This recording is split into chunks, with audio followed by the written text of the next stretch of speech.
Hello, welcome back to another video. How do we find the inverse of a function? Okay, there are two ways, Let me just write two ways. There are two ways. The first way, solve for x in terms of y.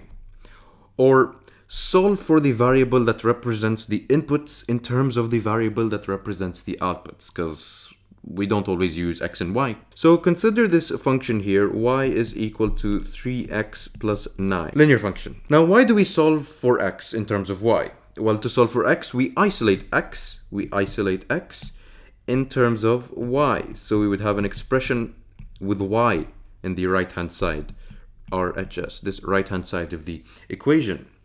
Why do we do that? Well, let's return to how inverse functions work in relation to the original function.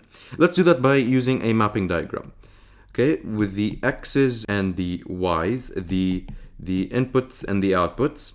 Let's consider 1, 2, 3, 4, 5, 6 as our inputs and outputs. What a function would do, let's say this function is just some function f. What it would do is move from inputs to outputs.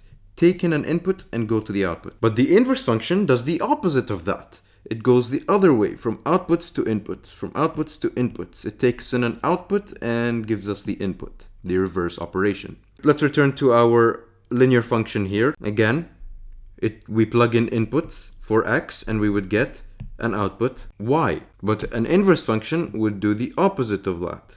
It would instead go from the y's to the x's, outputs to the inputs. So we solve in terms of y so that we would have an expression with y here so that we could plug in values of y, the outputs, and we would get the inputs of the original function. That's what an inverse function does. We should be able to plug in outputs and go to the inputs.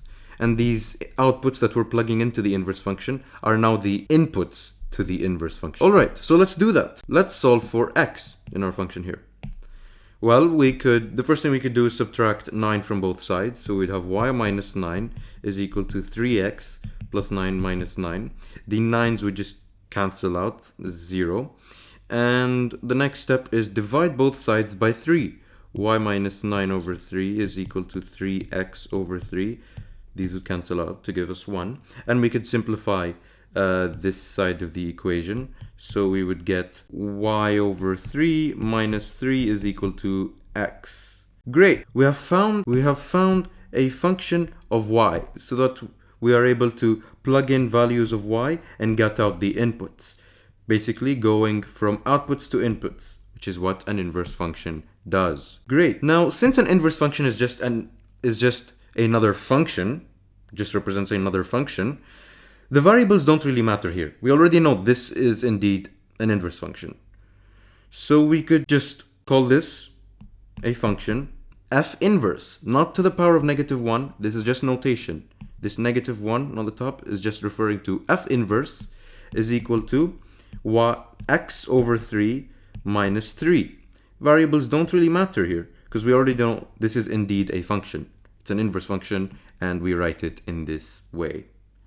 This is an x over here, an x. And also notice, we're sort of flipping the variables here. We're sort of switching the variables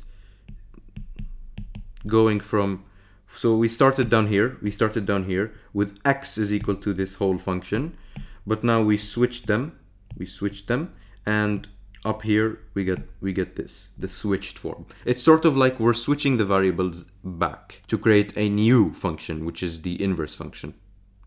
Great. On to the second way.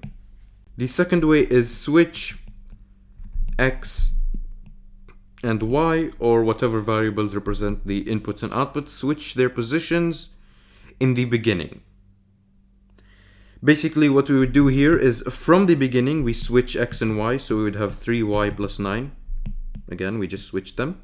And then solve for the variable that's not isolated. Solve for y. So we would create sort of a new function, which would be our inverse function. And we ended up with the same result as what we found using the other way. We got x minus, this could be simplified as well. So this would be y is equal to x over 3 minus 3, which again we got using the other way. But the only difference here is that instead of switching the variables to sort of represent or refer to sort of a new function, which is the inverse function, here we're doing it in the beginning. We switch x and y in the beginning. So here we would have, this is our inverse function, f inverse is equal to x over 3 minus 3, which is the same thing as we found using the first way. Here again, we're just switching x and y in the beginning to create our new function, which is our inverse function. To create our inverse function, which is sort of a new function. All right, thank you for watching this video. My email is down below. Send me anything math related, suggestions, questions, ways you want me to improve my explanations, what you want me to focus on, anything of that sort. And I'll see you in the next one. Goodbye.